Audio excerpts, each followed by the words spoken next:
अपघातग्रस्त मगर कुटुंबियांसोबत गोरे कुटुंबीय कायम सोबत असेल असं आश्वासन आमदार जयकुमार गोरे यांच्याकडून देण्यात आलं। रविवारी सायंकाळच्या सुमारास आमदार गोरे यांनी अपघातग्रस्त मगर कुटुंबियांची भेट घेतली। काल सकाळी 8:45च्या सुमारास शेरेवाडी फाट्यावर आमदार जयकुमार गोरे यांच्या ताफ्यातील गाडीने 2 तरुणांना उडवत मृत्युमुखी धाडलं होतं। रुग्णालयात दाखल केल्यावर उपचाराआधीच त्यांचा दुर्दैवी अंत झाला होता।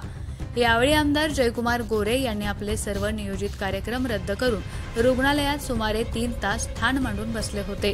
यानंतर मयत मगर बंधूंच्या अंत्यविधीत देखील गोरे उपस्थित होते। काल घडलेली घटना अत्यंत दुर्दैवी असून आणि मगर कुटुंबियांच्या दुःखात सहभागी आहोत। मगर कुटुंबात कधीही भरून न येणारी पोकळी निर्माण झाली असून मगर कुटुंबियांसोबत गोरे कुटुंबीय कायम राहील असं आमदार गोरे यांनी म्हटलंय।